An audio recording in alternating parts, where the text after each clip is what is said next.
Voici le mécanisme de la machine économique en 30 minutes. L'économie est une machine simple. Mais nombreux sont ceux qui ne la comprennent pas ou ne sont pas d'accord. Cela entraîne beaucoup de souffrances économiques superflues. Mon sens de la responsabilité m'incite à partager avec vous mon modèle économique simple, mais pratique. Il est peu conventionnel, mais il m'a aidé à prévoir et à survivre à la crise financière mondiale. Il me rend service depuis plus de 30 ans. Commençons. L'économie semble complexe, mais c'est un mécanisme très simple. Quelques composants et un grand nombre de transactions de base répétées des milliards de fois. Ces transactions sont par-dessus tout gérées par des êtres humains. Elles engendrent 3 forces principales qui font tourner l'économie. Premièrement, la croissance de la productivité. Deuxièmement, le cycle des dettes à court terme. Troisièmement, le cycle des dettes à long terme. Examinons ces 3 forces et la manière dont leur interaction crée un bon modèle de suivi des événements économiques que nous pouvons analyser et comprendre. Commençons par la partie la plus simple de l'économie, les transactions. L'économie est tout simplement la somme de toutes les transactions. La notion de transaction est relativement simple. Nous réalisons constamment des transactions. Chaque fois que vous achetez quelque chose, c'est une transaction. Dans chaque transaction, nous avons un acheteur et un vendeur échangeant argent ou crédit contre des produits, services ou biens financiers. Le crédit se dépense exactement comme l'argent. Quand on additionne l'argent et le montant de crédit dépensé, on obtient la somme totale déboursée. C'est le montant total des dépenses qui fait tourner l'économie. Si on divise le montant dépensé par la quantité vendue, on obtient le prix. C'est aussi simple que cela. La transaction est l'unité de base de la machine économique. Tous les cycles et toutes les forces de l'économie sont générés par les transactions. Donc, si nous comprenons les transactions, nous comprenons l'économie. Le marché est constitué de tous les acheteurs et de tous les vendeurs effectuant des transactions pour le même produit. Par exemple, le marché du blé, le marché des voitures, le marché des actions en bourse et autres marchés couvrant des millions d'articles. L'économie consiste en l'ensemble des transactions effectuées sur tous ces marchés. Si on connaît la dépense totale et la quantité totale des ventes sur tous les marchés, on dispose alors de tous les éléments pour comprendre l'économie. C'est aussi simple que cela. Les gens, les entreprises, les banques et les gouvernements, tous effectuent des transactions de cette manière. Ils échangent de l'argent et du crédit contre des produits, des services ou des biens financiers. Le plus grand acheteur et vendeur est le gouvernement avec ses 2 composantes. Un gouvernement central qui encaisse les impôts et dépense de l'argent, et une banque centrale, ce qui le rend différent des autres acheteurs et vendeurs, car il contrôle ainsi la quantité d'argent et de crédit dans l'économie en modifiant les taux d'intérêt et en imprimant des billets de banque. La Banque centrale est donc l'un des plus importants décideurs des flux du crédit. Regardons le crédit de plus près. Il est l'élément le plus important de l'économie et probablement celui que l'on comprend le moins. Le plus important parce que le plus gros est le plus instable. Prêteurs et emprunteurs font du commerce de la même manière que tous les autres acheteurs et vendeurs. Les prêteurs veulent générer plus d'argent à partir de ce qu'ils ont et les emprunteurs veulent acheter quelque chose qui dépasse leurs moyens, une maison, une voiture, ou bien ils souhaitent investir, par exemple, dans la création d'une entreprise. Le crédit aide à la fois les prêteurs et les emprunteurs à obtenir ce qu'ils veulent. Les emprunteurs promettent de rendre la somme empruntée, qu'on appelle le capital, plus un autre montant qu'on appelle l'intérêt. Lorsque les taux d'intérêt sont élevés, les gens empruntent moins, car cela leur coûte cher. Lorsque les taux d'intérêt sont faibles, ils empruntent davantage, car c'est meilleur marché. Lorsque l'emprunteur promet de rembourser et que le prêteur lui fait confiance, le crédit est établi. Il est tout simplement créé par 2 personnes, à partir de rien. Cela paraît simple, mais le crédit est trompeur, car il porte différents noms. Aussitôt que le crédit est formé, il devient une dette. La dette est un actif pour le prêteur et un passif pour l'emprunteur. Par la suite, lorsque l'emprunteur rembourse le prêt plus les intérêts, l'actif et le passif disparaissent et la transaction s'achève. Pourquoi le crédit est-il si important? Lorsque l'emprunteur reçoit la somme empruntée, il peut accroître ses dépenses. N'oublions pas que les dépenses font tourner l'économie, car les dépenses d'une personne constituent le revenu d'une autre. Chaque dollar que vous dépensez est gagné par quelqu'un d'autre, et chaque dollar que vous gagnez a été dépensé par quelqu'un d'autre. Si vous dépensez davantage, quelqu'un d'autre gagne plus d'argent. Si les revenus de quelqu'un augmentent, les prêteurs lui prêtent volontiers de l'argent, car il est considéré comme solvable. Un emprunteur solvable présente deux caractéristiques, la capacité de rembourser et des garanties. Le fait d'avoir un revenu élevé par rapport à la dette garantit la capacité à la rembourser. Si l'emprunteur ne peut pas rembourser, ses biens servent de garantie. Ils peuvent être saisis et vendus. Les prêteurs n'ont donc aucune réticence à lui prêter de l'argent. Des revenus plus élevés permettent des emprunts plus importants. Et ces emprunts permettent de dépenser davantage. Puisque les dépenses de l'un sont les revenus de l'autre, cela permet des emprunts encore plus importants. Ce phénomène de renforcement entraîne la croissance économique et c'est ainsi que commencent les cycles. Dans une transaction, on doit donner quelque chose pour obtenir quelque chose. Et ce qu'on obtient est proportionnel à ce qu'on produit. Avec le temps, on apprend et ces connaissances accumulées nous permettent d'améliorer notre niveau de vie. C'est ce qu'on appelle la croissance de la productivité. Ceux d'entre nous qui sont inventifs et travaillent dur augmentent leur productivité et leur niveau de vie plus vite que ceux qui sont passifs et feignants. Mais ceci n'est pas toujours vrai à court terme. La productivité est importante surtout à long terme et les questions de crédit à court terme. La raison en est que la croissance de la productivité varie peu et n'est donc pas un facteur important de fluctuations économiques. La dette, au contraire, nous permet de consommer plus que ce que nous produisons lorsque nous la contractons, puis nous force à consommer moins que ce que nous produisons lorsque nous la remboursons. Les fluctuations de la dette suivent deux cycles principaux. L'un dure entre 5 et 8 ans et l'autre entre 75 et 100 ans. La plupart des gens, lorsqu'ils ressentent les fluctuations, ne les voient pas comme des cycles, car ils les voient de trop près, de jour en jour ou de semaine en semaine. Dans ce chapitre, nous allons prendre du recul et examiner ces trois grandes forces, leur interaction et leur influence sur notre vie. Nous avons déjà dit que les fluctuations ne sont pas dues à l'innovation ou à la qualité du travail. Elles sont dues essentiellement au volume de crédit existant. Imaginons un instant une économie sans crédit. Dans cette économie, si je veux augmenter mes dépenses, le seul moyen est d'augmenter mes revenus. C'est-à-dire que je dois devenir plus productif et travailler davantage. La croissance ne peut résulter que d'une augmentation de la productivité. Mes dépenses étant le revenu de quelqu'un d'autre, la croissance de l'économie dépend de la croissance de la productivité. Si nous observons les transactions et que nous extrapolons, nous constatons une progression similaire à la croissance de productivité. Mais comme nous empruntons, nous avons des cycles. Ces cycles ne résultent d'aucune loi ni règlement. Ils sont dus à la nature humaine et à celle du crédit. Emprunter, c'est comme étirer ses dépenses vers l'avenir. Pour acheter quelque chose que je ne peux pas me permettre, je dois dépenser plus que je ne gagne. Pour cela, j'engage essentiellement mes revenus futurs. Ainsi, je crée un avenir dans lequel je devrais dépenser moins que ce que je gagne afin de rembourser ma dette. Cela prend très vite une tournure cyclique. Tout simplement, chaque fois que j'emprunte, je crée un cycle. C'est vrai aussi bien des personnes que de l'économie.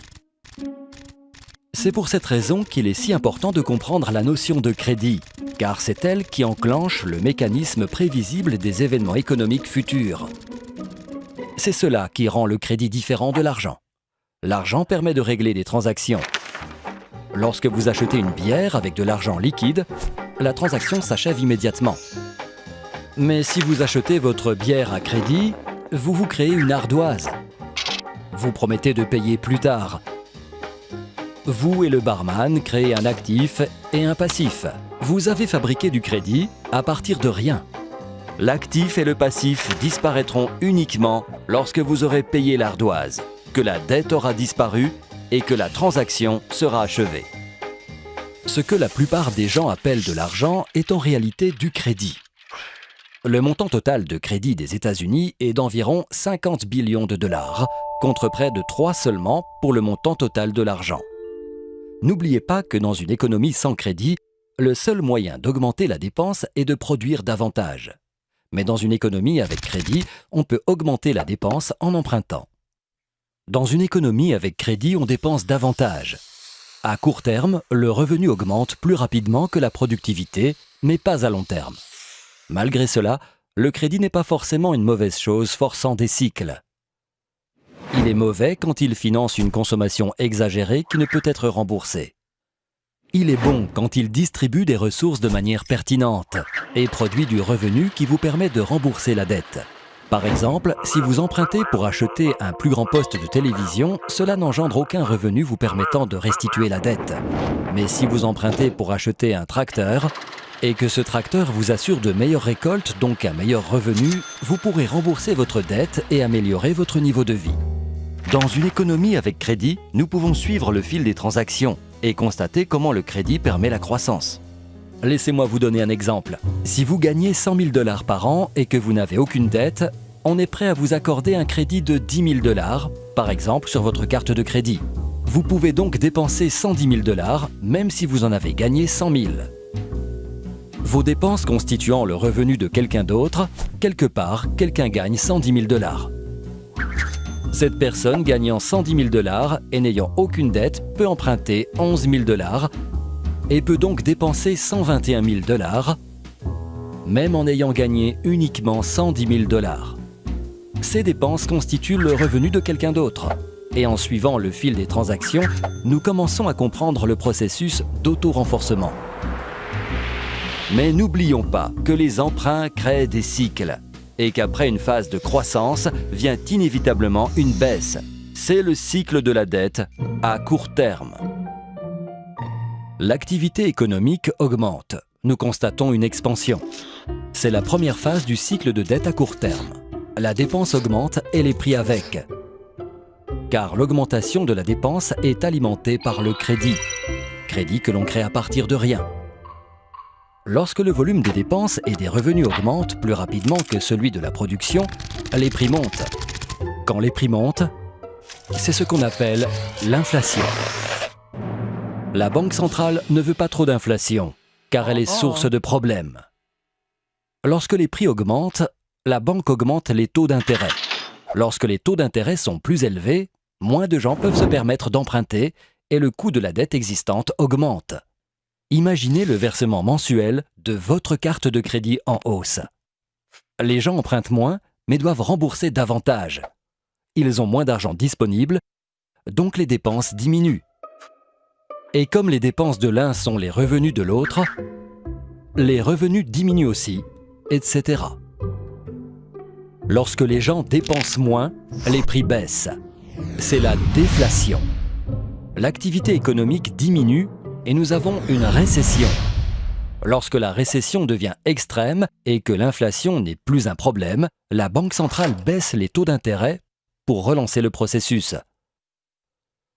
Avec des taux d'intérêt plus bas, le remboursement de la dette est réduit, l'emprunt et la dépense reprennent, et nous avons une nouvelle expansion. Vous voyez bien que l'économie marche comme une machine. Dans le cycle à court terme, la dépense est limitée uniquement par la volonté des prêteurs et emprunteurs à fournir et à recevoir du crédit. Lorsque le crédit est disponible, l'économie est en phase d'expansion. Lorsque le crédit n'est pas disponible, l'économie est en phase de récession. Notez que ce cycle est contrôlé principalement par la Banque centrale. Le cycle de dette à court terme dure entre 5 et 8 ans et se répète constamment. Mais remarquez que le maximum et le minimum de chaque cycle sont caractérisés par une croissance et une dette plus grande que celle du cycle précédent. Pourquoi ? Parce que les gens font pression. Nous avons tendance à emprunter et à dépenser davantage plutôt qu'à rembourser nos dettes. C'est dans la nature humaine. Pour cette raison, sur de longues périodes, la dette augmente plus rapidement que le revenu, formant ainsi le cycle de dette à long terme. Malgré l'endettement croissant des gens, les prêteurs leur accordent plus facilement du crédit. Pourquoi ? Parce que nous sommes tous convaincus que tout va bien. Les gens se concentrent uniquement sur les événements récents. Et quelles sont les dernières nouvelles ? Les revenus ont augmenté. La valeur des biens financiers a augmenté. La bourse est prospère. Nous sommes en croissance. L'achat de produits, services ou actifs financiers avec de l'argent emprunté devient rentable. Lorsque cette tendance se généralise, nous appelons cela une bulle. Même si la dette ne fait que croître, le revenu augmente presque aussi rapidement et compense. Le quotient entre la dette et le revenu s'appelle le poids de la dette. Tant que le revenu continue à croître, le poids de la dette reste gérable. Au même moment, la valeur des biens financiers atteint des sommets. Les gens empruntent énormément pour acheter des biens en tant qu'investissement, ce qui fait d'autant plus monter leur prix. Les gens se sentent riches. Même lorsqu'ils accumulent les dettes, l'augmentation du revenu et de la valeur des biens financiers permettent aux emprunteurs de rester solvables encore longtemps. Mais cette situation ne peut pas durer indéfiniment. Un jour, cela cesse. Pendant des décennies, le poids de la dette a augmenté lentement, les remboursements sont devenus plus lourds. À un moment donné, le remboursement de la dette grandit plus vite que le revenu. Les gens sont forcés de réduire la dépense. La dépense de l'un constituant le revenu de l'autre, les revenus commencent à baisser, ce qui rend les gens moins solvables et ralentit les emprunts. Les remboursements de dettes continuent à grossir, ce qui diminue encore plus la dépense. Et le cycle s'inverse. On dépasse le sommet de la dette à long terme. Le poids de la dette est devenu trop lourd. Pour les États-Unis, l'Europe et la plupart des pays, tout ceci est arrivé en 2008. Pour la même raison que c'est arrivé au Japon en 1989 et aux États-Unis en 1929. L'économie rentre en phase de désendettement. Les gens réduisent leurs dépenses. Les revenus diminuent. Le crédit disparaît. Les prix des biens financiers s'effondrent. Les banques sont aux abois. La bourse s'affole. Les tensions sociales augmentent. Et tout le processus reprend en sens inverse. Les revenus diminuent. Les remboursements de dettes augmentent. Les emprunteurs sont coincés. Ils ne sont plus solvables. Le crédit s'effrite et les emprunteurs ne peuvent plus emprunter assez d'argent pour rembourser leurs dettes. Pour compenser ce manque, les emprunteurs sont forcés de vendre des biens, inondant ainsi le marché en même temps que les dépenses diminuent. C'est alors que la bourse s'écroule. Le marché de l'immobilier et les banques se trouvent en difficulté. Le prix des biens et la valeur des garanties s'effondrent. Les emprunteurs deviennent encore moins solvables. Les gens se sentent pauvres. Le crédit disparaît rapidement. Moins de dépenses, moins de revenus, moins de richesses, moins de crédits, moins d'emprunts, etc. C'est un cercle vicieux. Cela ressemble à une récession, mais la différence est qu'on ne peut pas baisser les taux d'intérêt pour résoudre le problème. En période de récession, on baisse les taux d'intérêt pour stimuler l'emprunt. Mais en période de désendettement, cette démarche est futile, car les taux d'intérêt sont déjà bas, presque à 0%. Et l'effet de stimulation n'existe plus. Les taux d'intérêt des États-Unis étaient à 0% lors du désendettement des années 1930 et à nouveau en 2008. La différence entre la récession et le désendettement est qu'en période de désendettement, le poids de la dette est devenu trop lourd pour les emprunteurs et qu'on ne peut pas les soulager en baissant les taux d'intérêt. Les prêteurs comprennent que les dettes sont trop lourdes pour pouvoir être jamais remboursées. Les emprunteurs ont perdu leur capacité à rembourser et leurs garanties ne valent plus rien. Ils sont handicapés par la dette et ne veulent plus emprunter. Les prêteurs cessent de prêter, les emprunteurs cessent d'emprunter. Pensez à une économie qui n'est plus solvable. Exactement comme un individu. Où en est le désendettement ? Le problème est que le poids de la dette est trop lourd et qu'on doit l'alléger. Il existe 4 manières de le faire. Premièrement, les particuliers, les entreprises et les gouvernements réduisent les dépenses. Deuxièmement, on réduit la dette en la restructurant. Troisièmement, on redistribue les richesses des nantis vers les défavorisés. Quatrièmement, la Banque centrale imprime de l'argent. Ces 4 méthodes ont été employées à chaque désendettement de l'histoire moderne. On commence en général par réduire les dépenses. Les particuliers, les entreprises, les banques et même le gouvernement se serrent la ceinture, réduisent les dépenses pour pouvoir rembourser la dette.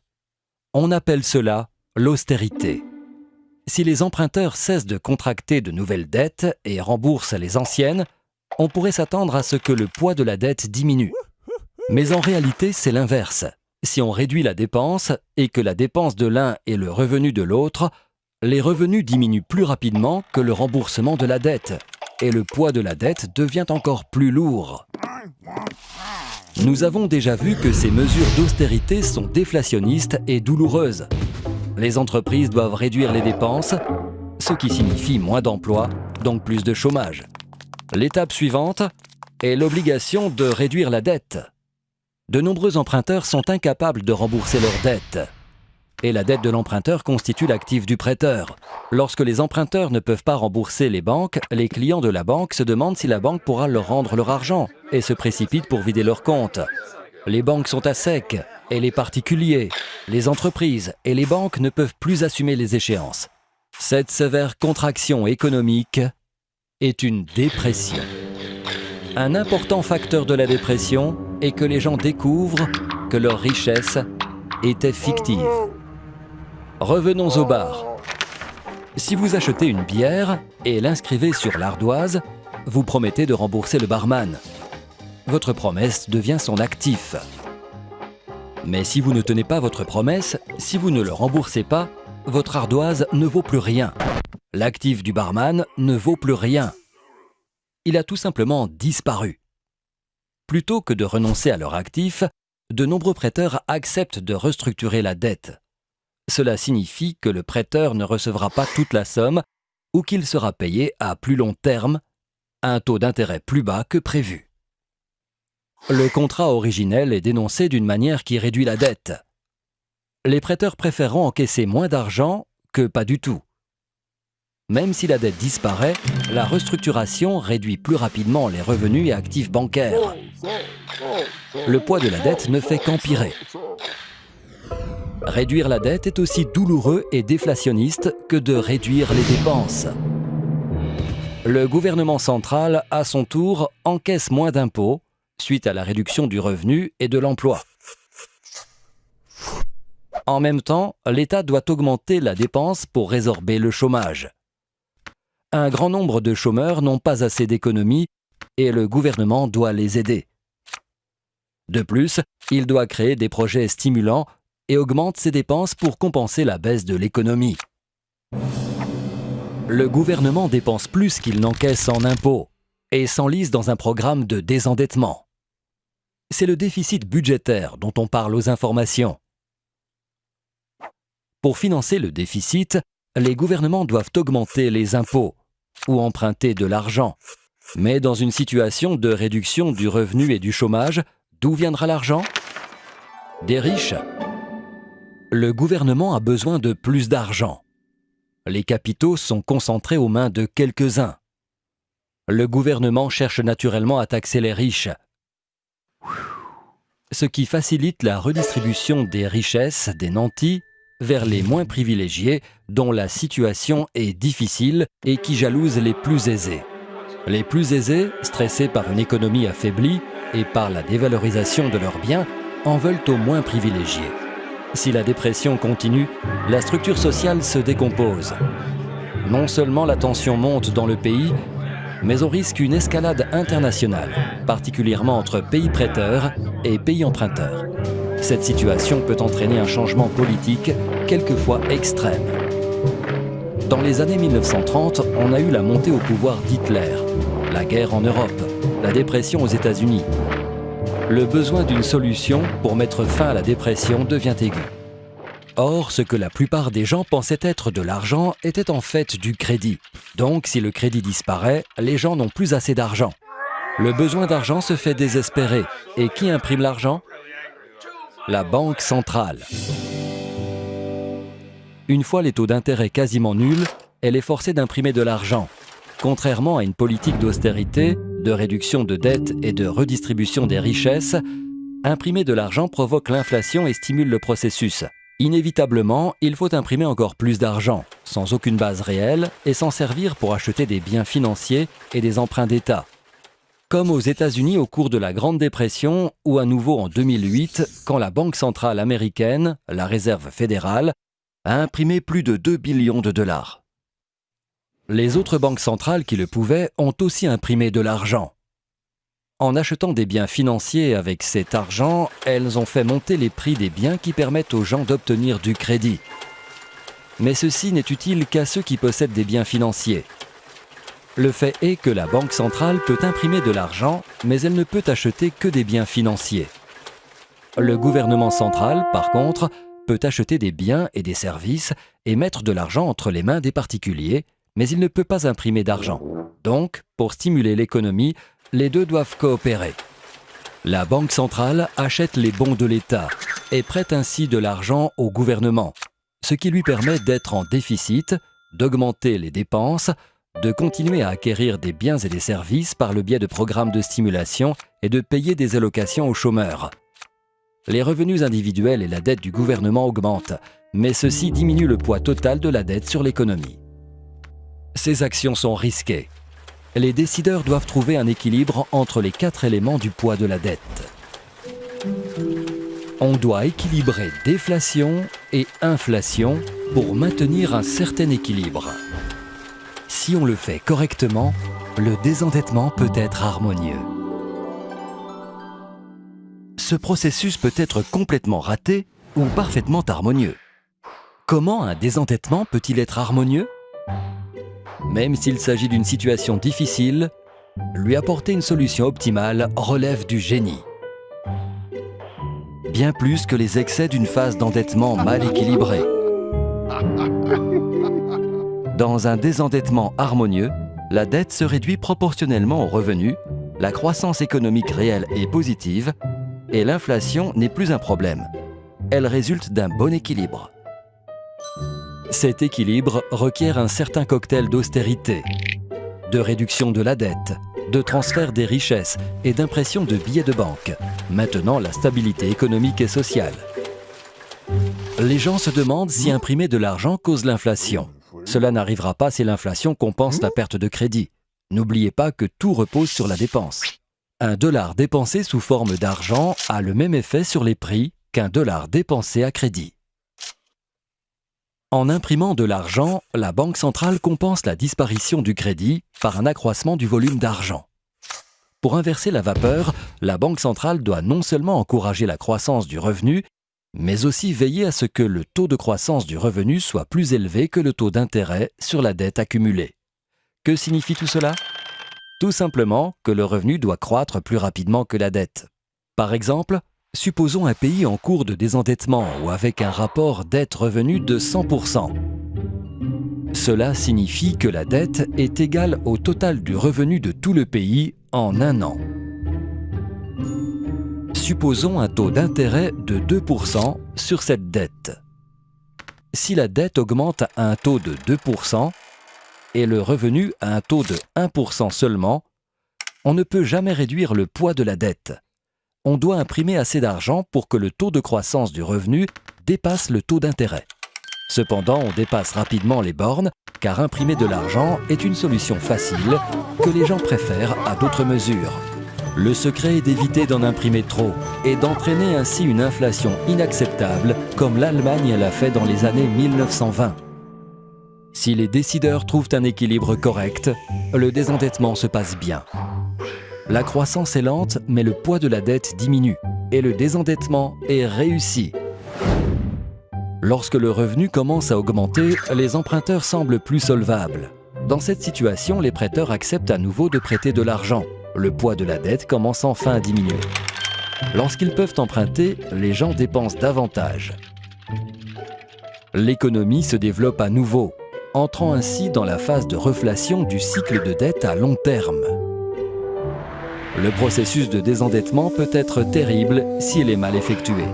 S'il est bien conduit, il peut finalement régler le problème. Il faut compter un peu plus de 10 ans pour éliminer le poids de la dette et redémarrer l'activité économique. C'est pour cela qu'on parle de décennies perdues. Évidemment, l'économie est un peu plus complexe que ce modèle ne le suggère. La superposition du cycle de dette à court terme sur le cycle de dette à long terme L'appui de ces deux cycles sur la courbe de croissance de la productivité nous permet de bien comprendre où nous sommes, où nous étions et où nous allons. En conclusion, je vous recommande 3 règles de conduite à adopter. Premièrement, ne laissez pas votre dette grandir plus vite que vos revenus, car le poids de la dette finira par vous écraser. Deuxièmement, ne laissez pas le revenu grandir plus vite que la productivité, car vous ne serez plus compétitif. Et troisièmement, faites de votre mieux pour augmenter votre productivité, car à long terme, c'est ce qui compte le plus. Ces conseils simples s'appliquent aussi bien aux particuliers qu'aux décideurs. Vous n'avez pas d'idée à quel point la plupart des gens, y compris les décideurs, ne font pas assez attention à ces éléments. Ce modèle m'a toujours rendu service et j'espère qu'il vous aidera aussi. Merci.